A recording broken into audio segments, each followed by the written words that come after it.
Bueno, Perfecto. la verdad que es un placer esta mesa, en realidad es muy interesante el tema de hoy. Quería presentar al licenciado Sergio Britos, que va a ser el coordinador de hoy, junto con el doctor Ezequiel Arrieta y el doctor Agustín Salvia. Y me parece que es un tema súper importante en nuestro país en este momento y en todos los momentos en realidad, porque es economía y sustentabilidad en la agenda de la nutrición pública en Argentina. Y para esto te voy a presentar, Sergio, vos después presentás a los doctores que van a acompañarte en esta reunión. Pero bueno, Dale. Sergio, aparte de ser de la casa y estar en la subcomisión científica con nosotros, en realidad es profesor titular en la Universidad Nacional de Entre Ríos, profesor asociado e investigador en la Universidad Nacional de Buenos Aires y profesor adjunto en la Universidad Católica Argentina. Dirige la Diplomatura Universitaria en Alimentación Saludable en Sistemas Alimentarios Sostenibles y es director del Centro de Estudios sobre Políticas y Economías de la Alimentación. Integra nuestra subcomisión científica en la Sociedad Argentina de Nutrición y también está en el comité editorial de la revista de la Sociedad. Muchas gracias a los tres por estar acá hoy. Y Sergio, te habilito para que dirijas esta reunión. Bueno, muchas gracias, Vicky. Muy buenas tardes, noches ya a todos y a todas los que están tanto aquí en el Zoom como en el canal de YouTube de la SAN. La verdad que me uno a lo que acabas de decir, Vicky. Yo creo que para quienes no conocen tanto a la SAN es la Sociedad Argentina de Nutrición, es una sociedad conformada por profesionales que estamos en la ciencia de la nutrición, médicos especialistas en nutrición, nutricionistas y colegas de otras profesiones, y en verdad la SAN históricamente siempre ha tenido cierta inclinación al tratamiento de los temas eminentemente clínicos de la nutrición básica, con lo cual la verdad es que en buena hora que en esta subcomisión científica que me toca integrar en esta gestión, hemos tenido la posibilidad de incorporar temáticas como las que vamos a tratar hoy. Son temáticas que tienen una mirada más social en un momento obviamente difícil, complejo de país en el que estamos. Siempre estamos en momentos difíciles y complejos, pero bueno, algunos como este son un poquitito más complejos que otros. Entonces abordar la cuestión de la alimentación saludable, sustentable, de la seguridad e inseguridad alimentaria, nos parece que, por un lado, es una contribución a una mirada más sistémica, más amplia en la Sociedad Argentina de Nutrición, y a la vez nos parece que es un compromiso de quienes estamos trabajando en estas temáticas, la de por lo menos poner sobre la mesa los temas que nos convocan. Así que bueno, esperamos cumplir con ese propósito. La verdad es que para organizar esta jornada me tomé la libertad de invitar a dos personas que creo que tienen mucho por aportar. Es el caso de Agustín y de Ezequiel. Agustín creo que ya es la segunda o tercera vez que tratamos de traerlo aquí a la SANA, a hacer sus aportes, y la verdad es que agradecidos por ello, Agustín, y también con vos, Ezequiel. Los voy a presentar. Agustín es sociólogo, Agustín Salvia es sociólogo, es investigador principal del CONICET, dirige el Observatorio de la Deuda Social de la UCA, que creo que todos conocemos acerca de sus periódicas estadísticas y estudios relacionados con la problemática social en Argentina. Es director también del Programa de Cambio Estructural y Desigualdad Social en el Instituto Gino Germani de la UBA. Y Agustín va a ser el primer orador de hoy, y se va a referir a la situación socioalimentaria argentina y en particular la problemática alimentaria de los sectores populares en una clave más bien cualitativa a partir de algunos estudios realizados últimamente por el observatorio. Ezequiel Arrieta es médico y es doctor en Ciencias Biológicas por la Universidad Nacional de Córdoba. Es investigador postdoctoral en el Instituto de Ciencia y Tecnología de Alimentos de Córdoba y viene trabajando en temas de alimentación saludable y sustentable. Nosotros estamos trabajando también en esa temática y hace 2 o 3 años empezamos a conocer los trabajos de Ezequiel y a partir de ahí lo tenemos en el radar y estamos también con la suerte de tenerlo como parte del plantel docente de la Diplomatura de Alimentación Saludable en Sistemas Alimentarios Sostenibles. Así que la verdad es que para mí es un placer compartir esta mesa con ustedes dos, Agustín, Ezequiel, agradecido nuevamente. Les cuento a todos que el orden de las exposiciones va a ser el siguiente. En primer lugar, va a exponer Agustín. En segundo lugar, yo me voy a referir a algunas cuestiones vinculadas al patrón alimentario y a determinados temas de la economía alimentaria argentina. Y finalmente, Ezequiel se va a referir a sus trabajos sobre qué tan factibles y posibles son las dietas saludables y sustentables en Argentina. Así que sin más, te dejo, Agustín, para tus 15 minutos. Bueno, muchas gracias, Sergio. Bueno, muchísimas gracias a toda la SAM por esta invitación y es un placer, ¿no?, compartir con Ezequiel, con vos, Sergio, este simposio. Voy a hacer una presentación, voy a pasar una presentación que nos permitirá analizar algunos de los datos de la situación socioeconómica de los últimos años. Tengo información de los últimos meses vinculado a la problemática que ya casi hiperinflacionaria, aunque no totalmente así, que venimos atravesando ya estos primeros meses del año. Pero la información que voy a presentar llega incluso hasta octubre, noviembre del año pasado, de la encuesta de la deuda social argentina, y bueno, nos permite analizar algunos de los temas o hitos principales del devenir socioeconómico alimentario de nuestra sociedad urbana. No tenemos datos sobre la sociedad rural. Sin más, avanzo un poquito para que entender también en qué marco. Bueno, creo que todos los conocemos, pero hay marcos normativos que organizan un poco el derecho a la alimentación y a la alimentación saludable. Y los Objetivos de Desarrollo Sostenible, el Objetivo 12, expresa un punto importante en este sentido. Pero también menos conocidos son los derechos que fija el Protocolo de San Salvador, firmado en 1988 y ratificado en el 2003 por Argentina, en donde derecho a una nutrición adecuada que le asegure la posibilidad de gozar de más alto nivel de desarrollo físico, emocional e intelectual. Y como nuestras deudas sociales, para el caso del observatorio, es fundamentalmente analizar privaciones económicas y sociales injustas, y son injustas en cuanto hay un marco normativo que fija un piso de derechos, buscamos evaluar en qué medida se cumple, ¿no? Un indicador en este sentido es la tasa de indigencia y la tasa de pobreza en Argentina. Lo que estamos viendo en esa evolución, en azul abajo es la tasa de indigencia en Argentina, el rojo remite a la tasa de pobreza, que está en la línea de pobreza no indigente, y la pobreza total en Argentina se fija por esa línea que va del 31,8% en el 2010, que bajó al 25,9%, pero que llegó al 43,1% el año pasado, alcanzó un piso de 44,7%, pero si vamos viendo, si bien la indigencia crece, la pobreza extrema, que muchas veces es la que se toma para evaluar la inseguridad alimentaria, vemos que ha crecido, obviamente casi se ha duplicado desde los mejores años, pero lo que abulta el crecimiento de la pobreza en Argentina ha sido el crecimiento de la pobreza no indigente, y fundamentalmente sectores populares relativamente incluidos, con trabajo, clases medias bajas, que se están incorporando a un déficit económico monetario, y de alguna manera esto marca ciertas privaciones en el acceso a alimentos y bienes básicos y fundamentales. Esto tengamos en cuenta que es la medición de pobreza por ingresos.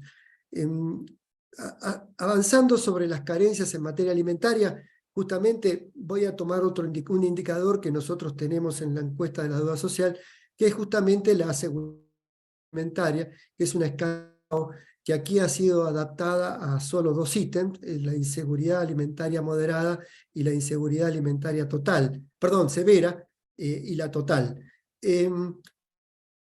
Preguntas que guían ese monitoreo y que tienen que ver cuánto en los últimos 12 meses adultos o niños debieron reducir su porción de comida por razones económicas o hasta experimentar la situación de hambre frecuente. Con esto se construyen estos dos indicadores, que es la inseguridad alimentaria severa que expresa esa reducción involuntaria de la porción de comida o la percepción de experiencias de hambre en los últimos 12 meses, y la inseguridad alimentaria total, que es está definido mal ahí, pero es la reducción, es la percepción frecuente de experiencias de hambre, la inseguridad alimentaria severa, y la inseguridad alimentaria total suma justamente la reducción involuntaria de porciones y percepción de experiencias de hambre. Ahí después lo corregimos para que ustedes puedan disponer de este pago. Y aquí vemos la evolución en la Argentina 2010-2022 de esta situación. Hogares con inseguridad alimentaria y población que vive en hogares con inseguridad alimentaria, dando cuenta de un fuerte crecimiento, de estabilidad hasta los años 2017. A partir de ahí un aumento de la inseguridad alimentaria total en Argentina, con un pico en el contexto de COVID, pero después un descenso que incluso a pesar del aumento de la pobreza que vimos en el indicador de ingresos, a nivel de los hogares se redujo o no aumentó después de haber caído en el 2021 esta situación de inseguridad alimentaria. Y observamos reducción tanto en la severa, que es la línea roja, o estación, ¿no? Pero tendencia a la caída, no al aumento, así como la moderada, que construyen la inseguridad total. 18,6% de hogares registran algún tipo de reducción de dieta alimentaria por razones económicas, algunos de ellos, el 8,1%, llega a una situación de inseguridad alimentaria severa, es decir, tiene experiencias de hambre frecuente. Esto en población se traduce en un 9,4% de población en situación de pobreza, de inseguridad alimentaria extrema, y un 23% de inseguridad total. ¿Por qué no aumentó más en un contexto inflacionario? Porque la economía argentina, después de la pandemia, se recuperó fuertemente con los trabajos, muchos de ellos informales y precarios. Los hogares se defendieron de la inflación con más trabajo, con más esfuerzo físico, más desgaste de energía, y también la sociedad, más bien el sistema público, proveyó tanto en la etapa de COVID como después de constantes y regulares sistemas de asistencia alimentaria, ya sea directa o indirecta a través de ingresos. Si analizamos rápidamente para llegar a ese diagnóstico y vemos las diferencias de la inseguridad total, de la inseguridad severa, perdón, por grupos de edad, es claramente muestra que los hogares con más niños, y los niños particularmente, son los que más experimentan, es decir, sufren el riesgo de padecer inseguridad alimentaria severa. Y después le siguen los jóvenes, en ese orden. Esto se expresa también cuando analizamos la inseguridad alimentaria total. Vuelvo a ver acá que esa caída en los niños de la inseguridad alimentaria total post-COVID, post-pandemia, vuelvo al punto acerca de sistemas de protección que tuvieron, obviamente, muy superiores a los que teníamos en la primera etapa de la década, pero sistemas de protección más extensivos que los que había antes, con más trabajo por parte de la población que provee de ingresos y tendiendo a bajar ya una importante alimentaria, ¿no? Pero tiende a bajarla o a estabilizarla. Cuando analizamos por clases sociales, por el estamento socioeconómico del hogar, vemos un proceso de creciente desigualdad. ¿Cómo son los hogares de los segmentos informales los que experimentan más este riesgo? Así seguido incluso por el sector bajo integrado, que son obreros o empleados con cierto trabajo regular y estable y formal. Bueno, pero básicamente el sector, los que dependen de la economía informal, son los que más experimentan inseguridad alimentaria, más allá de esta variación que acabo de señalar que ocurrió en el año 2022. Esta es la inseguridad alimentaria severa. Visto esto para la inseguridad alimentaria total, vemos el mismo proceso de una creciente desigualdad que afecta fundamentalmente a los segmentos socioocupacionales vulnerables. Pero llama la atención de cómo viene creciendo, que hogares de obreros o empleados o trabajadores estables y formales vayan experimentando una caída en esta situación de reducción de dieta. Obviamente el efecto inflacionario tiene aquí una erosión muy, muy fuerte, ¿no? Y también sus trabajos de baja productividad que también acompañan ese proceso y hace que muchas veces no se generen buenos salarios. Un análisis por región rápidamente muestra cómo la ciudad de Buenos Aires, la línea que está por debajo, tiene menores riesgos de inseguridad alimentaria severa, si bien viene creciendo también este fenómeno. Le sigue después el resto urbano al interior, después las otras áreas metropolitanas y finalmente el conurbano bonaerense como la zona o la región de mayor riesgo de padecer este tipo de problemas. Esta es la inseguridad alimentaria severa. La misma lógica aparece cuando analizamos la inseguridad alimentaria total. El fenómeno se generaliza en los sectores, como dije, socioeconómicos más vulnerables, en materia de sectores informales, en el conurbano bonaerense y áreas metropolitanas del país, tiene menos peso en las ciudades intermedias, y el fenómeno, bueno, parece ya instalarse en la Argentina como un problema que afecta, si no al menos a casi un cuarto de la sociedad argentina, en donde no utiliza una dieta regular, ni siquiera estemos hablando nutritiva, sino simplemente la experiencia de poder acceder a los alimentos básicos para saciar o no experimentar situaciones de hambre o saciar el hambre como condición necesaria después para garantizar la mejor nutrición. Obviamente este punto no lo estamos midiendo, pero es un punto que está fuertemente correlacionado con el riesgo de también tener una mala alimentación.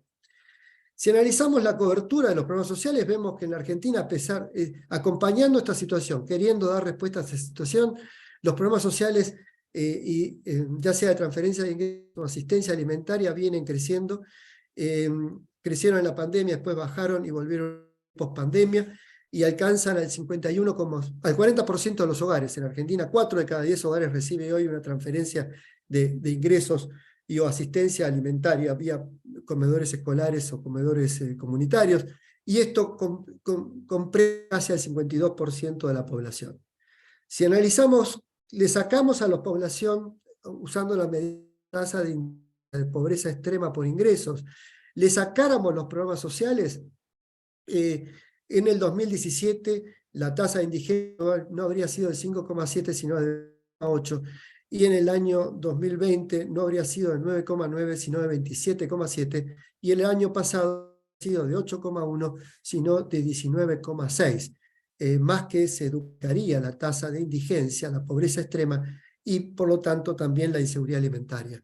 Los programas sociales no son suficientes para garantizar una buena dieta, una buena alimentación, tampoco son completamente suficientes para resolver los problemas de hambre, pero sin duda vienen a cubrir y aliviar una situación económica que todavía es más compleja, más difícil y más dramática que la que muestran las cifras que estoy registrando, producto justamente de este efecto que tienen las transferencias de ingresos. Vemos que en pobreza eso no ocurre con la misma fuerza ni con la misma intensidad. Hoy por hoy, el año pasado, la tasa de pobreza del 43% habría subido al 50% si le quitamos los programas sociales, pero tiene un efecto positivo, pero no tan elocuente y tan impactante como la tasa de indigencia. Permiten sostenerse en la indigencia, superar ciertos riesgos de inseguridad alimentaria, pero está lejos de proveer salidas, las transferencias de ingresos, la salida de la pobreza, sobre todo porque se trata de clases medias, las que van cayendo en la pobreza, que tienen hoy por hoy asistencia pública, es decir, tampoco son beneficiarios de los programas sociales. Y es sobre ellos donde aparece el nuevo fenómeno de inseguridad alimentaria que estaba describiendo hasta hace un momento, y que efectivamente se visualiza como los que estamos teniendo, de esta inflación. Agustín. ¿Sí? 3 minutos. Bueno. A ver, yo para ir cerrando, hicimos un estudio cuanti y cualitativo. Ya no voy a tener tiempo de expresar lo cualitativo que vos hacías referencia, pero en el cuantitativo tratamos de identificar en a distintos segmentos sociales, villas, barrios socioeconómicos bajos, medios o medios altos, sus patrones de consumo. ¿Dónde compran? ¿Dónde dejan de comprar? ¿Y por qué? Y los resultados del estudio, estos gráficos, tomando 4 componentes, el componente pequeño comercio de barrio muestra que en la medida que se desciende en el sector social, sectores más pobres compran en comercios de barrio, de cercanía. En la medida que se asciende en la escala social, se tiende a comprar más en supermercados. El pequeño súper de barrio es usado por unos y otros, y la feria de barrio es poco usada, pero es tan usada por unos y por otros. Ahora bien,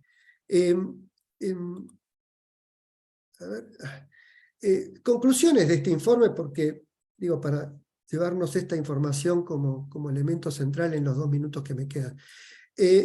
¿Existe un efecto barrio? Esta fue la hipótesis de trabajo en las decisiones de compra de los alimentos. Sí, existe un efecto barrio que distingue claramente a los barrios vulnerables del nivel socioeconómico bajo del resto de los hogares. Es decir, los villas y asentamientos, pero también los barrios populares tienen un patrón de consumo en términos de compra que los segmentos medios y medios altos.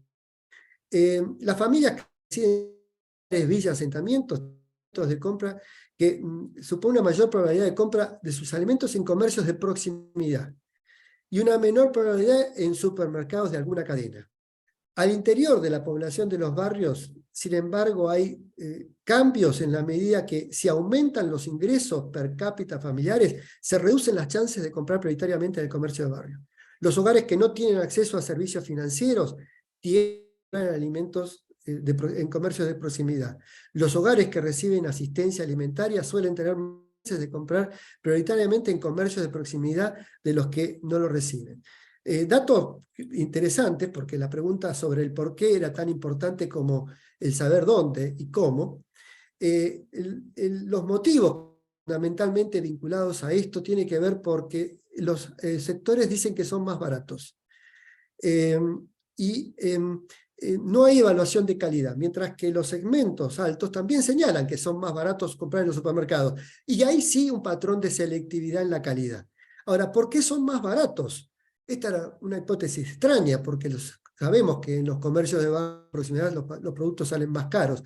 Sin embargo, cuando el balance es que sumamos el costo de transporte, de guardar esos alimentos, de darle depósito, darle protección, y no tener, y hacer todo un gasto de movilidad y de acopio, cuando no se cuenta con recursos económicos en abundancia, hace que sea mucho más costoso comprar en un supermercado, aunque sea un precio de oferta, ¿bien? O aunque haya precios de mayor, de menor.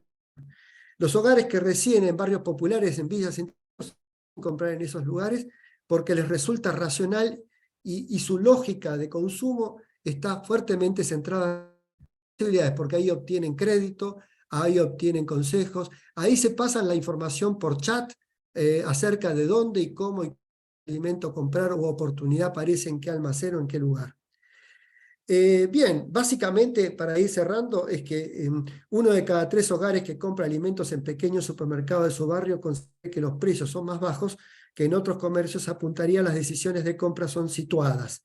La racionalidad de la elección de la boca de expendio se daría en función de las alternativas de los consumidores de villas y asentamientos que consideren viables. Podemos señalarle a la población que vaya a comprar un súper, una oferta o un muy buen alimento en un espacio lejano al de su propio hábitat, fuera de su racionalidad y de su patrón de uso del tiempo, se hace muy difícil. Los sectores populares usan mucho tiempo en la supervivencia, y ocuparse mucho tiempo en un comercio que está lejano, aunque sea la búsqueda de mejores alimentos y de más baratos, les resulta una inversión imposible. No hay financiamiento, no están formalizados, y bueno, todo esto inhibe a que justamente puedan acceder a un mismo patrón de oportunidades de precios y consumos y otros segmentos sociales. Creo que nada más. No sé, habré pasado 1 minuto, Sergio, mil disculpas. Está bien, Pero Agustín, acá, perfecto. bueno, dejo aquí información sobre nuestra comunicación, y tengan ustedes, ahora te voy a pasar el PowerPoint para que lo suban lo tenga San y lo pueda enviar, ¿no? O lo pueda compartir con Perfecto, todos los colegas. perfecto, Agustín. Bueno, muchísimas gracias.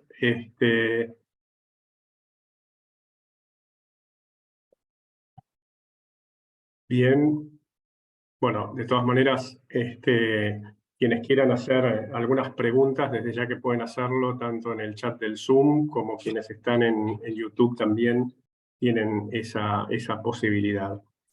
Bueno, voy a hablar yo ahora en el punto medio entre Agustín y Ezequiel.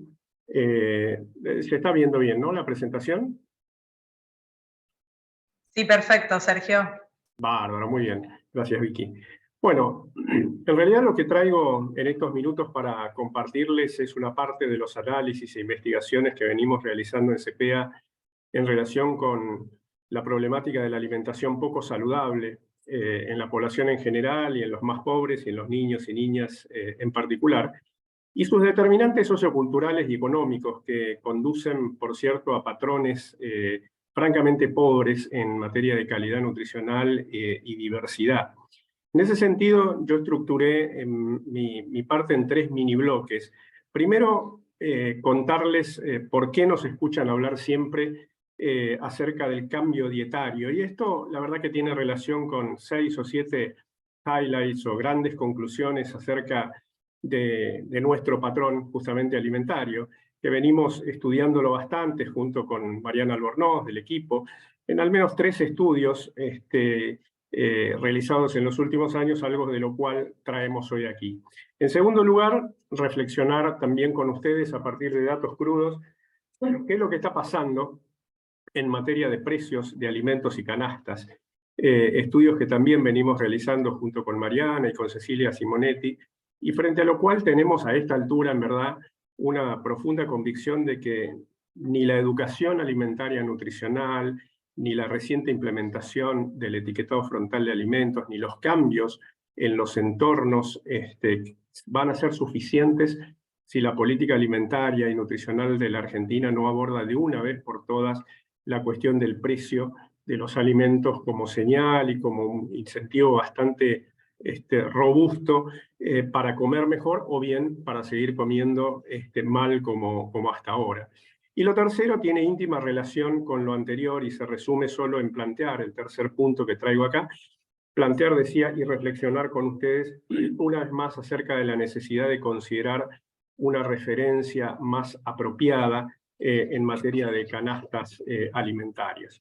Voy a la primera placa en donde les mostramos algo que ya es un poco clásico en nosotros, que esto es las brechas alimentarias relacionando el consumo. Nosotros en este caso estamos presentándoles información que proviene de la última encuesta nacional de gasto de hogares que realiza con cierta periodicidad el INDEC. La última fue del año 2018.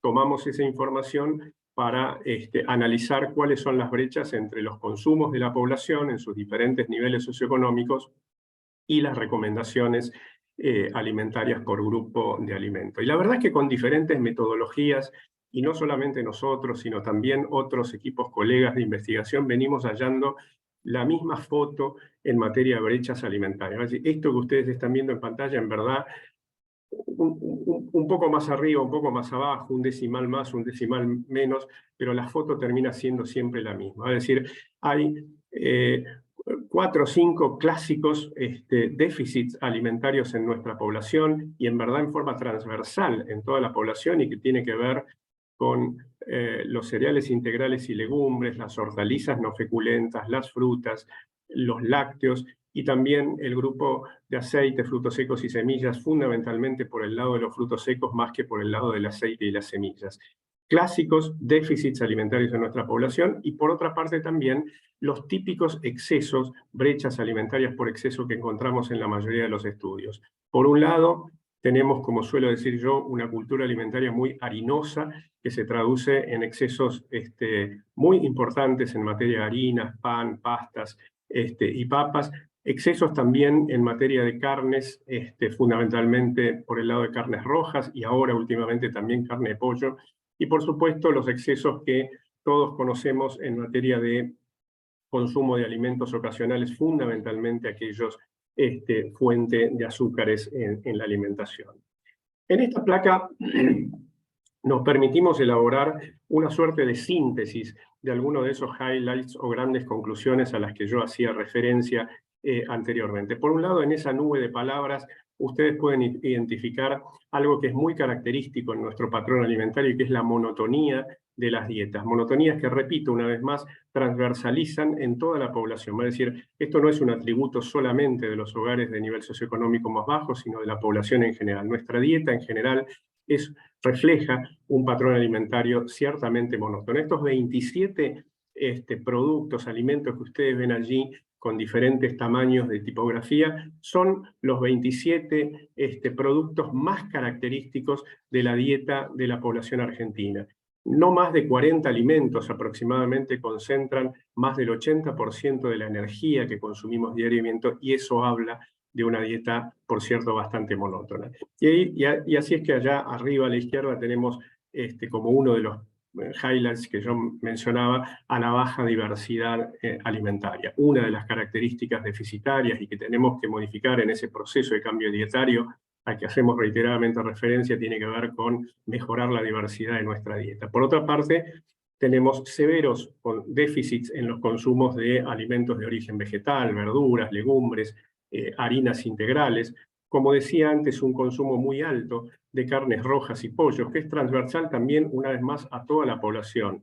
Aún en los sectores de más bajos ingresos, el consumo de carne está un poco por encima de la recomendación. Habida cuenta incluso que seguramente cuando actualicemos las guías alimentarias, probablemente Ezequiel luego una referencia pueda llegar a hacer a eso, pero seguramente que cuando modifiquemos las próximas, o en la próxima edición, digo bien, de las guías alimentarias, la recomendación de carnes va a disminuir, con lo cual ya ni siquiera el sector de más bajos ingresos va a mostrar algún pequeño déficit en el consumo de carne. Por supuesto que en materia de azúcar y sodio tenemos los principales nutrientes críticos en nuestro patrón alimentario. Tenemos a la vez una matriz de consumo, de ingesta de hidratos de carbono muy inclinada, muy sesgada a múltiples fuentes de harinas blancas en la dieta. Es decir, la matriz alimentaria de nuestro patrón alimentario está caracterizado por un consumo muy alto y muy frecuente de distintos tipos de fuentes alimentarias de harinas, sumado, por supuesto, a carne.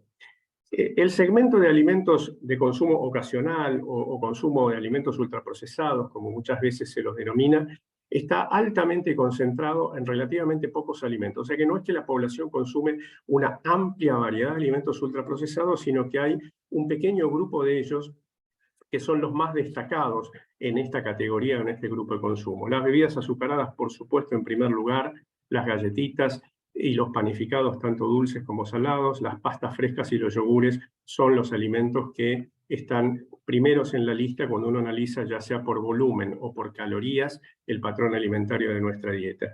Y a la vez un hecho que también nos parece interesante traer a la discusión es el hecho de que el consumo de alimentos ultraprocesados es un problema, bastante menor en los hogares más pobres de nuestro país. Es decir, el consumo de alimentos ultraprocesados tiene una relación directa con los ingresos.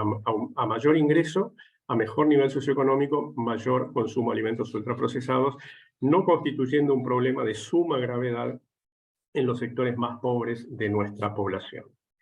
Y decía, entrando en el segundo de los puntos de esta presentación, el año pasado nosotros presentamos 3 modelos posibles de canastas saludables y sustentables, a las cuales no me voy a referir en esta reunión porque obviamente no tenemos tiempo para hacerlo. Ustedes pueden conocer ese trabajo y conocer esas canastas en la cita que encuentran a pie de esta placa. Pero básicamente, como digo, hemos elaborado 3 canastas. Una que denominamos canasta flexitariana, porque es una canasta que está de alguna manera representada por todos los grupos de alimentos consumidos en nuestra población, con la salvedad de que tiene una cantidad algo menor de carnes comparada con las guías alimentarias de la población argentina, por ejemplo. Una segunda canasta que no está en esta diapositiva es una canasta a base de plantas, reconociendo obviamente el crecimiento sostenido que está teniendo el segmento de la población que está o dejando directamente de consumir carnes o consumiendo una dieta con una menor frecuencia y cantidad de carnes en su alimentación. Y por lo tanto, generamos también una versión a base de plantas y una tercera versión, que es la canasta de transición, que es una canasta que asume que la canasta flexitariana es una meta ideal probablemente muy exigente en función de los patrones alimentarios de nuestra población y por lo tanto plantea niveles de cantidades de alimentos que están probablemente en un punto medio de nuestras brechas, tal como se las presentaba y se las mostraba en la diapositiva anterior. Como ven ahí, lo que estamos mostrando ya en una mirada más económica de la alimentación es ¿cuánto cuestan estas canastas? Estos son precios correspondientes al mes de marzo de este año y a la vez ponemos como contraste el valor que tenía en ese mes, de acuerdo con el INDEC, la canasta básica de alimentos para la unidad familiar de 4 personas. Casi 140.000 pesos la canasta flexitariana, 124.000 pesos la canasta de transición y un valor mucho menor la canasta básica de alimentos. Vale decir, creo que esto pone blanco sobre negro el costo de una alimentación que se pretende enteramente saludable en términos de su conformación, de su variedad, y a la vez sustentable en términos de la incorporación de algunos criterios de sustentabilidad que nos parecen absolutamente importantes en estos momentos. Analizamos también qué es lo que viene pasando con los precios de alimentos. Tomamos como periodo para el análisis, este es un análisis que hemos terminado y difundido hace 3 semanas atrás aproximadamente. Digo, tomamos como periodo para analizar esto, el periodo que va desde enero del 2018 hasta marzo del 2023. Y lo que estamos viendo ahí es el comportamiento diferencial que tienen los precios de los alimentos cuando uno los analiza o los discrimina entre aquellos que son deficitarios en el patrón alimentario de la población argentina y por tanto son los alimentos más saludables de mejor calidad nutricional, entre ambas puntas, enero 2018, marzo 2023, estos crecieron un 1.300%. Mientras que los alimentos excedentarios en el patrón alimentario de la población argentina crecieron 140 puntos menos, o 160 puntos menos, 1.136%, un guarismo aproximadamente similar a cómo crecieron ahí en la línea celeste el promedio de los alimentos y bebidas medido por el INDEC. Es decir, se viene produciendo de manera sistemática en los últimos 5 años en Argentina un crecimiento diferencial negativo en los alimentos que más nutren, en los alimentos de mejor calidad nutricional y más deficitarios en nuestro patrón alimentario. Cuando uno toma los 63 meses que van desde enero del 2018 a marzo del 2023, en el 60% de los meses este comportamiento se produjo. Es decir, hay un crecimiento sistemáticamente mayor en el precio de los alimentos más saludables comparados con los alimentos más excedentarios en la dieta. Y obviamente cuando esto sucede, quienes se ven más afectados, por supuesto que son los sectores que bien describía Agustín en su presentación, de menores ingresos y en los cuales obviamente las posibilidades de acceder a una dieta saludable, siendo que los alimentos de mejor calidad son los que más crecen, se va haciendo cada vez más difícil.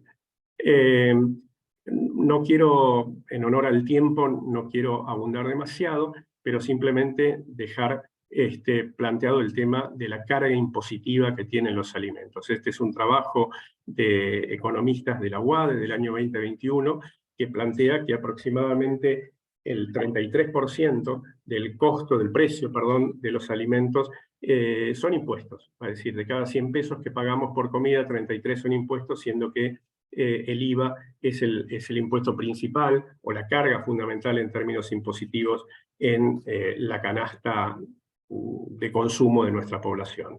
Ahí vemos la preponderancia que tiene el IVA, que es la franja naranja de los distintos impuestos en términos de su incidencia en el precio de los alimentos. Y esto nos mueve una vez más, ya lo hemos planteado varias veces, en el sentido de pensar en la posibilidad de algún tipo de reintegro del IVA al momento de comprar alimentos de buena calidad nutricional. Y esto nos lleva a mostrar una protopropuesta, digo protopropuesta porque es algo que venimos trabajando en los últimos meses y que tiene que ver con pensar en incentivos fiscales al momento de comprar alimentos saludables. Para explicar muy brevemente esto, empezamos planteando que, si ustedes ven, el presupuesto planteado para este año en las distintas políticas alimentarias, esto es el programa alimentar, los comedores escolares, comunitarios, el ProHuerta, el complemento alimentario de 1000 días, que está también incluido en la asignación universal por hijo, al principio de año tenía un presupuesto de aproximadamente 576.000 millones de pesos. Esto ya fue modificado para más, obviamente con algunos ajustes presupuestarios, ya seguramente estamos por encima de los 600.000 millones de pesos, lo que está previsto gastar este año en políticas alimentarias. Analizamos cuánto cuestan, cuál es la expresión económica de las brechas alimentarias que se deben cubrir en la población indigente, y fíjense ustedes, la estimación, estos son valores de febrero de este año, es de 612.000 millones de pesos, vale decir, el mismo presupuesto en políticas alimentarias en Argentina es similar a lo que les falta comer en términos de alimentos saludables a los más pobres. Y el IVA que pagan los más pobres al momento de comprar esos alimentos deficitarios, verduras, frutas, legumbres, granos, frutos secos, equivale aproximadamente al 14% del gasto en esos alimentos. Si se pensara en un posible reintegro de ese monto del IVA que los sectores más indigentes pagan al comprar alimentos saludables y se tomara solamente un 10% del presupuesto anual destinado a políticas alimentarias, eso implicaría un incentivo cercano al 40% del gasto en alimentos. Digo, esto nos parece que es un punto que lo dejamos sobre la mesa como para pensarlo en términos de una política alimentaria que pretenda verdaderamente equilibrar o mejorar la ingesta, el consumo de alimentos saludables en la población. Y ya para terminar, estas son las dos diapositivas finales, simplemente volver a plantear lo que decía al inicio. Nosotros hace años que venimos insistiendo con la necesidad de modificar la referencia económica en materia de costo de la alimentación. Verdaderamente, seguir hablando hoy en día del valor, del coste de una canasta básica de alimentos es aproximadamente lo que estamos viendo en esta placa. Vale decir, la distancia entre comer bien y comer de acuerdo con lo que se plantea al momento de establecer el valor de una canasta básica de alimentos es muy significativa en términos de diferencia en los alimentos que hoy en día, desde la ciencia de la nutrición, consideramos y entendemos que son los que deben conformar el patrón alimentario de nuestra población. Esta es la última y bueno, no quiero seguir ocupando más tiempo, así que dejo acá, quedo disponible para algunas preguntas que pudieran haber y te dejo paso, Ezequiel, para tu presentación.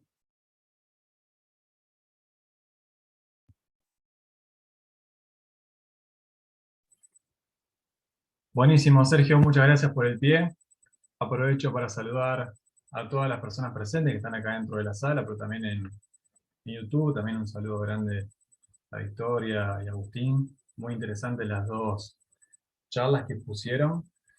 Y bueno, también agradecerles por la invitación a participar de esta mesa de debate tan interesante, un tema candente en el mundo y que afortunadamente está entrando con cada vez más fuerza en Argentina. Algo que yo pensé que iba a demorar un par de años más en emerger, pero el consenso académico respecto a lo que es una dieta saludable, una dieta sustentable y asequible, los beneficios ambientales y para la salud pública que tienen son tan abrumadores y tan amplios que es imposible mirar para otro lado, y bueno, creo que se demuestra con el número cada vez mayor de profesionales, no solamente investigadores, sino también profesionales de la salud que se acercan a esta nueva visión de las dietas y el sistema alimentario.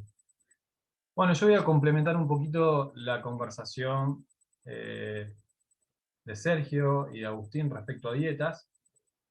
No traje una diapositiva para compartirlas, así que van a tener que soportar la cara y hablarles. Y yo les voy a compartir un poco sobre la mirada de la sustentabilidad ambiental.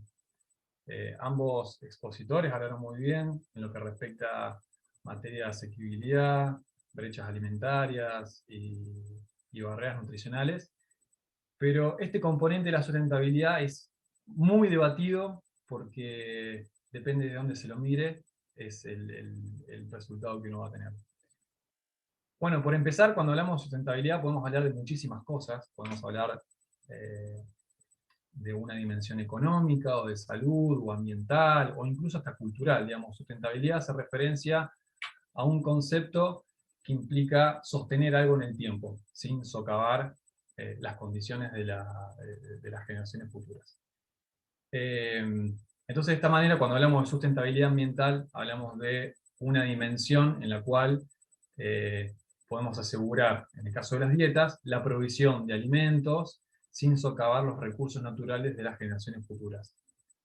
Y acá entran en juego dos componentes de la sustentabilidad ambiental que se miden a través de indicadores. Porque cuando hablamos de ambiente, estamos hablando de un complejísimo sistema que es el planeta Tierra, que nosotros intentamos segmentarlo en diferentes partes para entenderlo, pero que en realidad funciona como uno solo, que es, por ejemplo, el sistema de la atmósfera, que abarca todo lo que está en el aire, el sistema Tierra, que abarca todos los ecosistemas terrestres que están por encima del agua, y el sistema del agua, que abarca no solamente los océanos, sino también los glaciares, los ríos, todo lo que son los sistemas acuáticos, y todos ellos están interconectados y se comunican.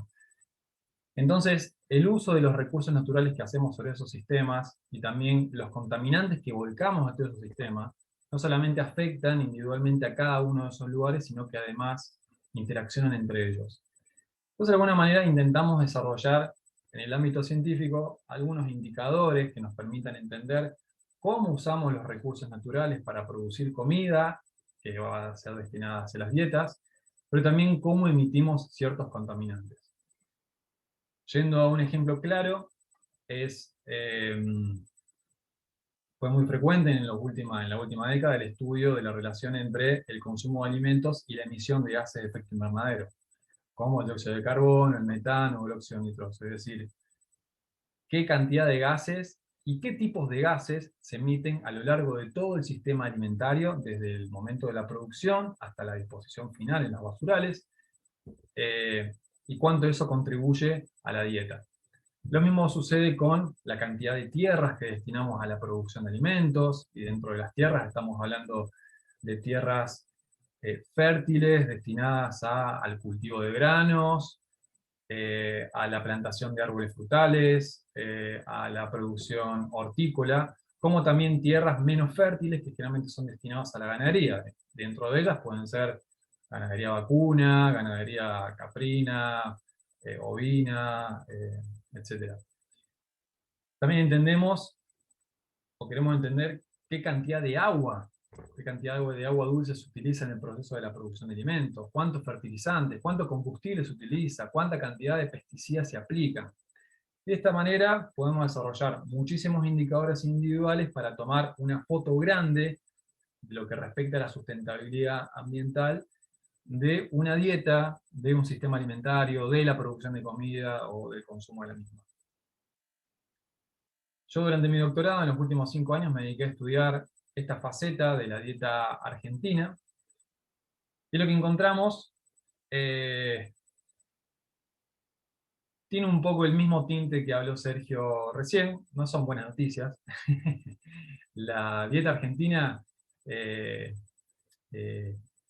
no es sustentable en muchos de los indicadores más importantes que analicé. ¿Esto por qué? Esto tiene que ver principalmente con cómo está compuesta la dieta. Como mencionó Sergio, la dieta argentina es bastante homogénea en todos los niveles socioeconómicos, incluso en todas las regiones del país.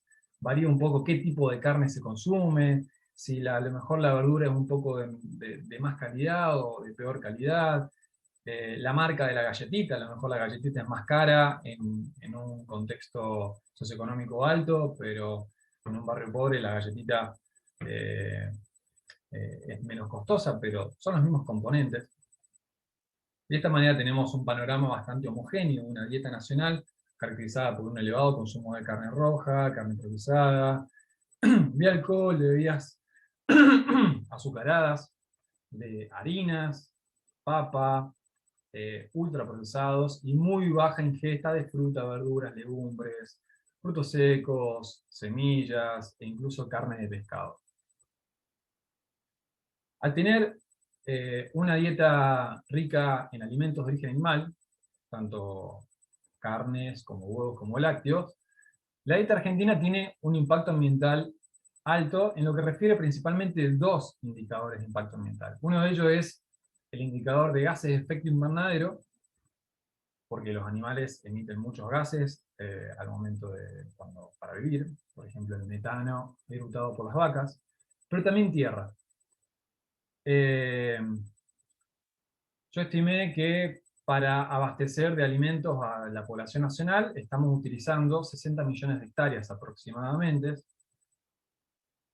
Esto no estoy incluyendo la superficie de tierras utilizadas para producir alimentos que son exportados, sino todo lo que se produce y se come acá en Argentina requiere aproximadamente unas 60 millones de hectáreas. Para que se den una idea, 30 millones de hectáreas es la superficie que tiene los bosques nativos en Argentina hoy en día. Entonces, un poco más, casi el doble, es lo que destinamos a la producción alimentaria acá en el país. Es decir, es un montón.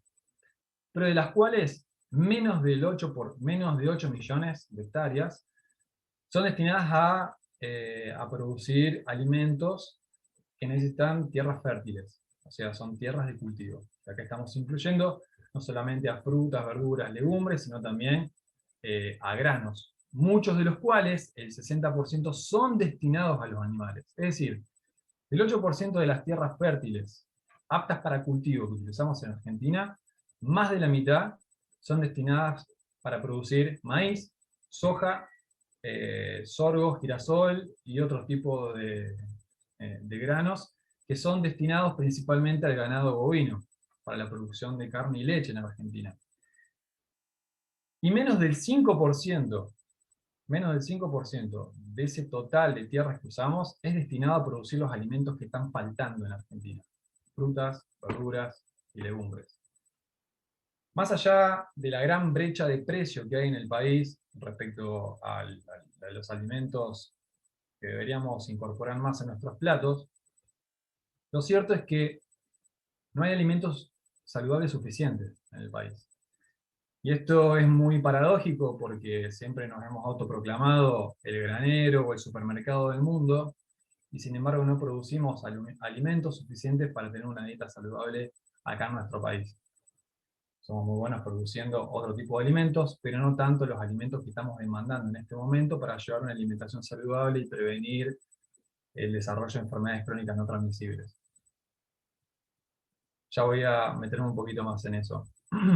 Pero al mismo tiempo, la dieta argentina tiene un bajo impacto ambiental en otros indicadores, como por ejemplo de agua dulce o de uso de combustibles fósiles, porque justamente la dieta argentina no tiene una gran cantidad de aquellos alimentos que necesitan ser irrigados constantemente para ser producidos, como por ejemplo las frutas, las verduras y los frutos secos. ¿A qué nos lleva esto? Es que si queremos revertir la tendencia y llevar a la población nacional hacia una dieta más saludable, como mencionó Sergio, una dieta que reduzca, no hace falta eliminar, por supuesto, que reduzca en mayor o menor medida el consumo de carnes rojas principalmente, pero también de ultraprocesados, y que aumente el consumo de frutas, verduras, legumbres, semillas y frutos secos, necesitamos incrementar su producción, porque no alcanza. Si yo, por ejemplo, tengo la potestad de crear una tarjeta alimentaria para toda la población y subsidio completamente la producción de frutas y verduras, y le digo a todos que mañana vayan a su verdulería más cercana y tomen lo que le corresponde para tener una dieta saludable, unos 500 gramos de frutas y verduras por día por persona. Si esto ocurre, mañana no alcanza. Solamente alcanza para consumir, para llevarnos menos de la mitad de lo que necesitamos para tener una dieta saludable. Y esto es porque la superficie cultivada, frutihortícola, pero también de muchos otros alimentos que componen una canasta saludable, es muy escasa. Y bueno, tienen que ver con dinámicas de tenencia de la tierra y políticas alimentarias que se han fomentado en las últimas 3 décadas en Argentina, que han ido en desmedro de las comunidades campesinas, de las comunidades de la agricultura familiar, que son los principales responsables de la producción de estos alimentos. Entonces nos encontramos en una situación en la que nos queremos mover hacia una dieta más saludable, que tenga más de estos alimentos y menos de los otros. Sin embargo, estamos en una situación complicada porque no nos alcanza lo que tenemos para abastecer a la población. Entonces no es solamente un problema de precios, que probablemente el precio sea porque hay una muy baja oferta de estos alimentos,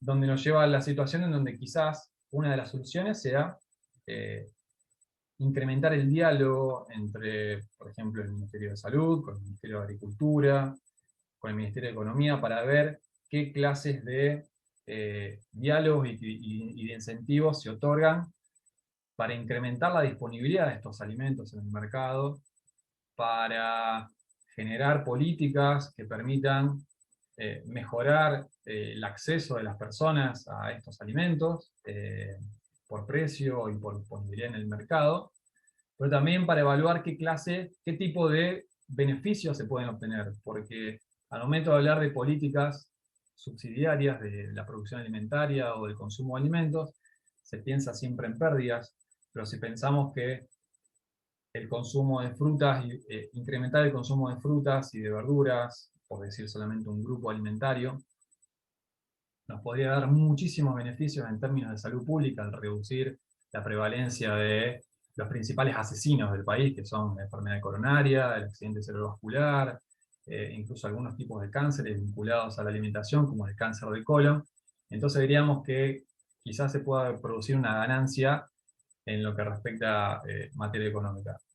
No sé mucho de economía, pero creo que es un modelo que se podría llegar a desarrollar en un momento. Sería muy interesante que alguien lo haga acá, en el país. Pero en líneas generales nos encontramos en una situación en la cual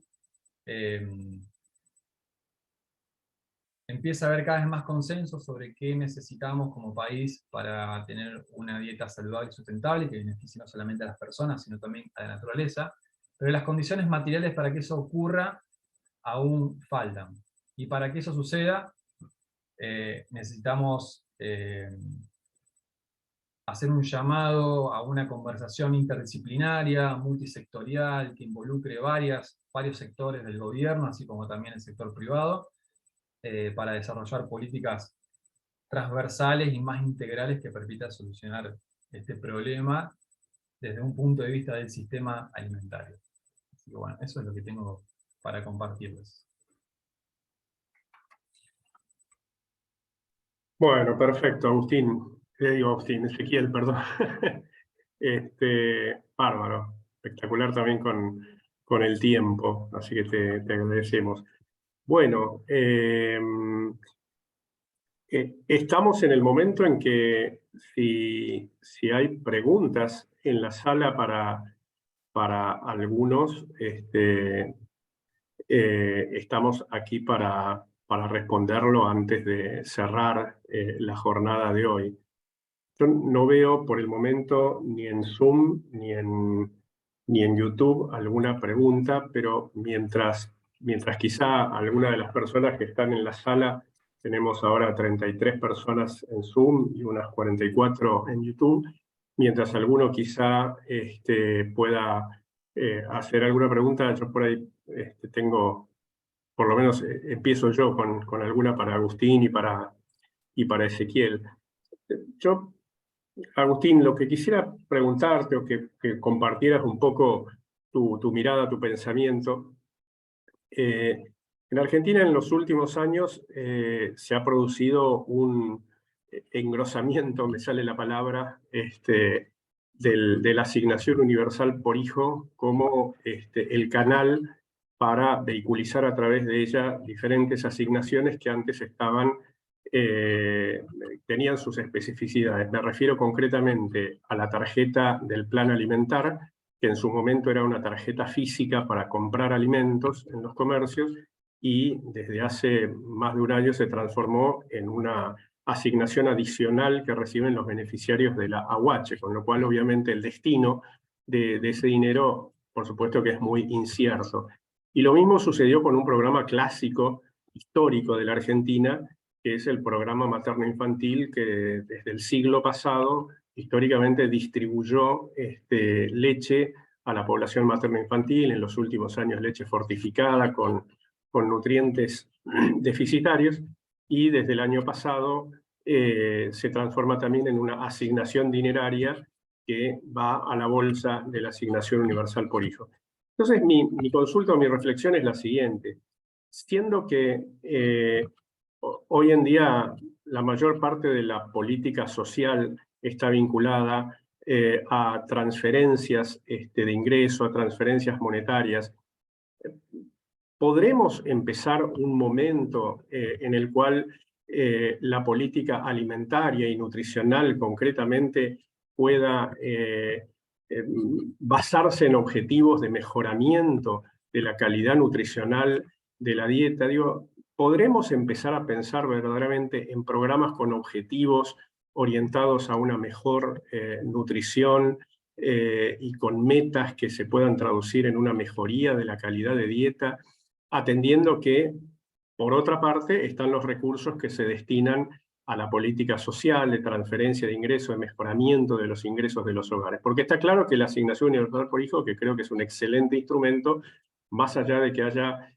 incorporado a los fondos del plan alimentar o ahora a los fondos para la adquisición de leche, obviamente está desprovista de cualquier acción de educación alimentaria que induzca, que promueva en definitiva una compra más saludable de alimentos. ¿Cómo ves ese tema? A ver,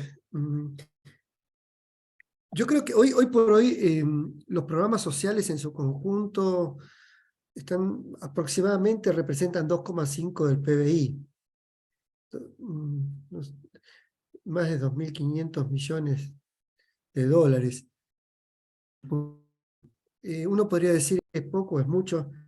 En principio es poco porque no alcanza para cubrir las necesidades de funcionamiento social de quienes son pobres e indigentes estructurales.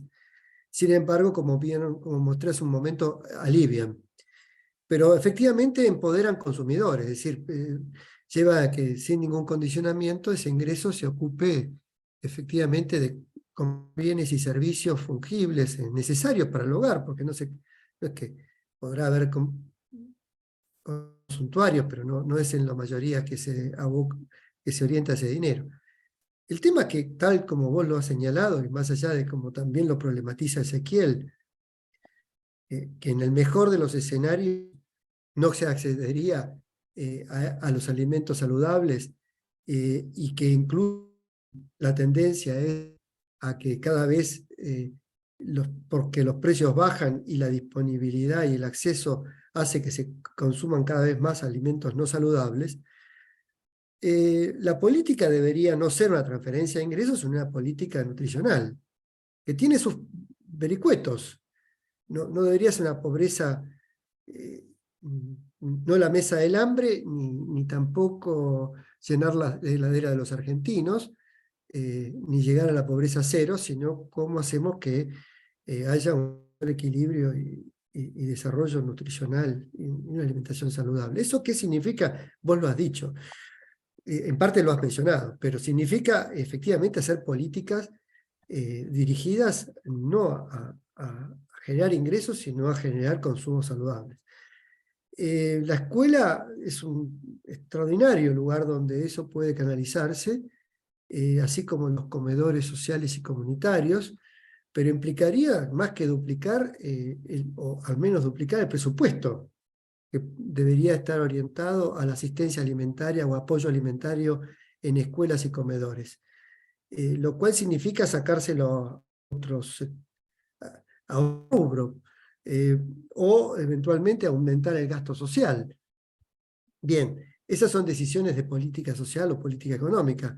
Lo que es que en el actual esquema no se logra el objetivo, se está lejos de alcanzar el objetivo, y no se favorece el objetivo de una adecuada salud, de un saludable y nutricional, y pasa a ser un privilegio de clases medias altas. Tienen desde los recursos culturales hasta los recursos económicos para proveerse de esos bienes y servicios. Hace que aumente las desigualdades en Argentina.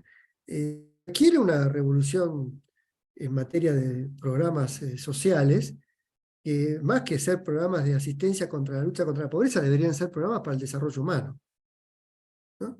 Para el desarrollo del capital humano. Y entonces ahí empezaríamos a articular salud con alimentación, con educación, y creo que esa sería la mejor inversión que se podría hacer con ese 2,5 puntos del PBI que hoy se transfiere, porque igualmente llegaría a los consumidores. Me desafía, y cierro acá, lo de Ezequiel, porque incluso si quisiéramos darle un vaso de leche a todos los chicos en la escuela del país, no nos alcanzaría si todos los días le tuviéramos que dar un vaso de leche, no porque fuese el único alimento, pero si tuviéramos que pensar en una asistencia alimentaria adecuada, es una enorme inversión y una enorme logística que habría que hacer para que la escuela se constituya en un proveedor de buenos alimentos, lo cual habría que ampliar también el gasto en ese rubro, la inversión en dieta saludable dentro de la escuela. Bueno, son desafíos que creo que son los que se abren porque también está saturada la política de transferencia de ingresos.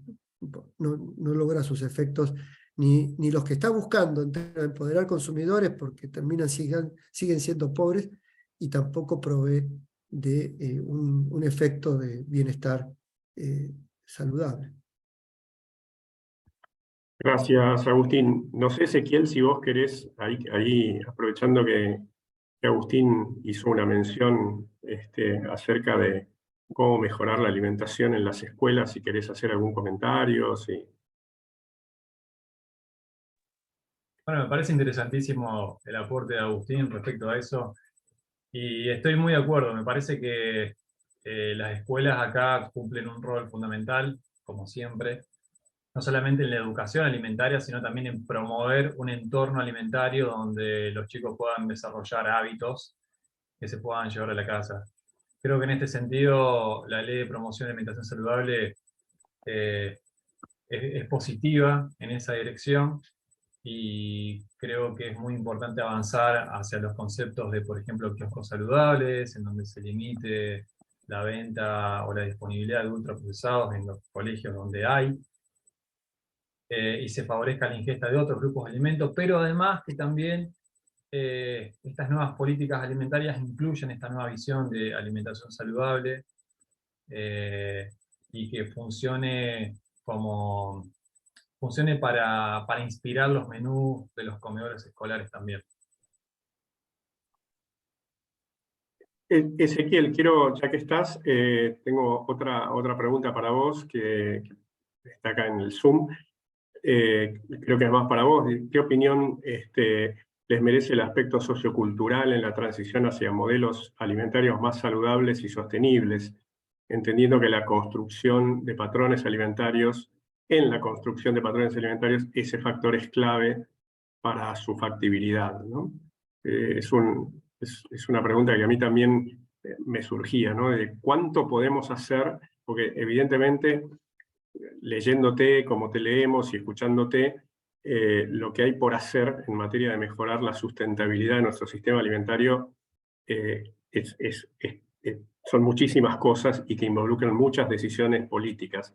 Pero ¿en qué medida la transformación de algunos aspectos socioculturales, a veces rígidos, de nuestros patrones alimentarios pueden ser un factor clave en eso? ¿Cómo podemos empezar? ¿Qué podemos hacer?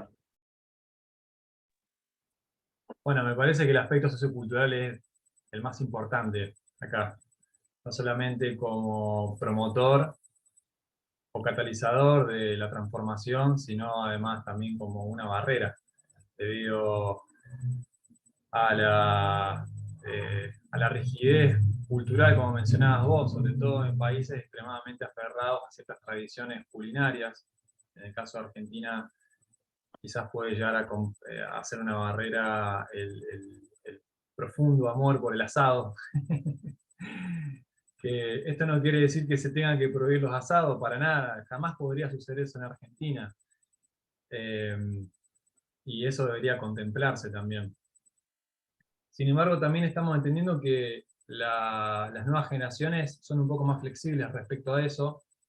Quizás Agustín nos puede iluminar un poco más sobre por qué se produce ese proceso, pero en el mundo de la globalización y Internet, las culturas se solapan, se mezclan y emergen nuevas miradas sobre la comida.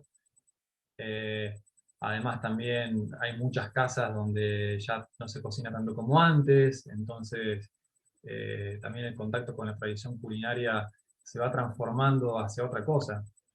Entonces, en ese sentido, me parece que, por un lado, Argentina tiene una barrera respecto a la carne, no porque la carne sea mala de por sí, si bien se está consumiendo de forma excesiva y eso tiene un impacto ambiental negativo y probablemente también un impacto sanitario negativo. Lo que ocurre, me parece que el problema más grande con el consumo excesivo de carne es el efecto de desplazamiento que genera otro tipo de alimentos que se consumen poco. Si vos consumís mucha carne, probablemente no consumas tantas legumbres o tantos cereales integrales en un solo alimento. Entonces me parece que esa puede llegar a ser una barrera. Sin embargo, sí puede ocurrir que con el advenimiento de las nuevas tecnologías, como por ejemplo los sustitutos de la carne, ya sea a base de planta, como también con la carne in vitro,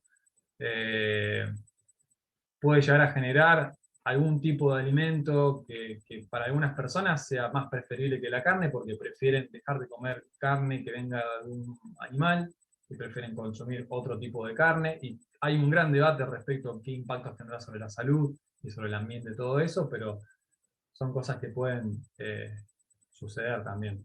Así que bueno, creo que el aspecto sociocultural lo va a marcar todo en la próxima década. Muchas gracias, Ezequiel. Bueno, hay varios agradecimientos, tanto en el Zoom como en YouTube. Felicitaciones a todos. Gracias por acercarse a estas temáticas que son importantes en este espacio de información y reflexión. No hay más preguntas. Hay una que no quiero dejar de mencionar, pero honestamente no tengo mucha respuesta y no sé si Ezequiel o Agustín la tienen. Preguntan cómo se manejan en la dieta de las personas en situación de calle, qué políticas públicas posibles se podrían destinar a este grupo. Honestamente, desconozco, digamos, no, mi perspectiva, pretendiendo conocer cómo se lleva adelante la política social alimentaria en Argentina, es que no creo que seguramente nada muy en particular, muy en especial, se haga con la dieta de las personas en situación de calle. Pero esta, repito, es una perspectiva personal. No conozco la existencia de ningún tratamiento en particular en términos alimentarios con este grupo de población. No sé si Agustín o Ezequiel tienen alguna otra consideración, pero de mi parte no podría agregar nada más. No manejo, lamentablemente no. Bueno, creo que también sigo viendo saludos, felicitaciones, agradecimientos.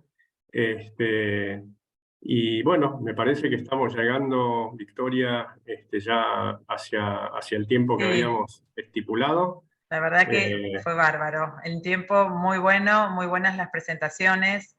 Creo que hay mucho por hacer, lo puse ahí en el chat.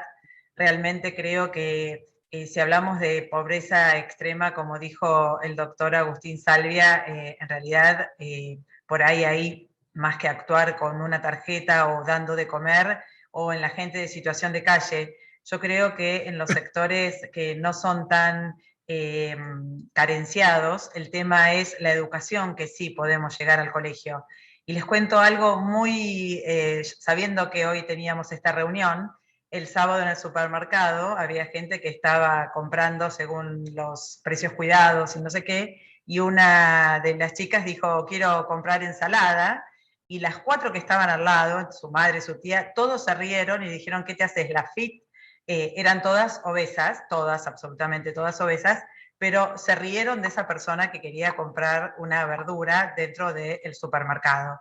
Entonces también hay un tema de gas en el hervor de las legumbres, hay un tema de que cuando comemos carne, como dice Ezequiel, si bien hay mucho consumo de carne, qué tipos de cortes de carne se consumen, porque en realidad nadie va a ir a comprar una carne cara que pueda llegar a salir a 2.000 a 2.500 pesos el kilo, pero en ese medio social comprar carne y comerla con arroz y hacer un guiso es mucho más llenador cuando uno hace una sola comida que comer por ahí espinaca o acelga, que encima necesitan de agua potable, necesitan de gas, garrafa y un montón de cosas. Creo que tiene también todo eso que ver con la economía y la elección. La grasa y el hidrato de carbono, el blanco, el que vemos, el refinado, es como cocina rápida y de mucha saciedad y fácil, ¿no? Entonces me parece que un poco es también eso, y es la educación que tenemos que llegar a través de los colegios, del kiosco saludable, del hogar saludable, de cómo nosotros como sociedad deberíamos enseñar, pero a veces es muy difícil todo este camino. Y, perdón, también otra cosa que presentó el doctor Salvia, me llama poderosamente la atención la cantidad de impuestos que se sigue pagando en alimentos saludables. O sea, deberían, hace rato que lo hablamos desde la Sociedad Argentina de Nutrición, el tema de sacarle el IVA a las verduras y a las frutas. Eso tiene que ser más barato, porque todas las verduras o frutas no bajan de 500 pesos o 400 pesos, y el kilo de arroz también sale 500 pesos, pero da mucha más saciedad que un kilo de zapallitos. Entonces, también tiene que ver con eso, me parece a mí, ¿no? Sí, sí, por supuesto, por supuesto. Creo que es un tema que merece mucho tratamiento. El tema de las verduras y frutas es un tema muy particular porque la verdad que en Argentina aproximadamente el 2/3 o casi el 70% por lo menos de la verdura, y creo que también de la fruta que compramos, se compran en comercios que están en la informalidad, con lo cual obviamente al ser informales no hay IVA, no hay ningún impuesto, no hay nada, ¿no? Entonces hay que pensar en algún tratamiento muy particular en el tema verduras y frutas por una cuestión específicamente de transparencia fiscal, ¿no? Pero bueno, creo que son enormes temas. Bueno, de mi Muchas parte cosas también, pendientes. Vicky, gracias por el espacio. Más allá de que soy miembro de la subcomisión científica, también agradezco a la SAN el abrir estos espacios para estas temáticas. Y bueno, agradecer una vez más a Agustín, a Ezequiel por estar acá, por su presencia y por sus presentaciones. Así que, y muchísimas gracias, por supuesto, a todas las personas que nos han acompañado en esta hora casi y media. Así que bueno. Bueno, Muchas muchas gracias a vos, gracias. ¿no? A Victoria, a toda la SAN. Gracias por la invitación. Y un No, gusto al escucharte, contrario. Ezequiel, también. Ha sido un placer. Un placer, chicos. Muchas gracias Bueno. por todo, y tendríamos que hacerlo todos los años para ver en qué cambió de año a año todo esto. Gracias por estar. Bueno, hasta luego. Chao para Hasta todos. luego. Damos por Gracias. terminada la reunión. Muchas gracias a todos. Chao, chao. Chau.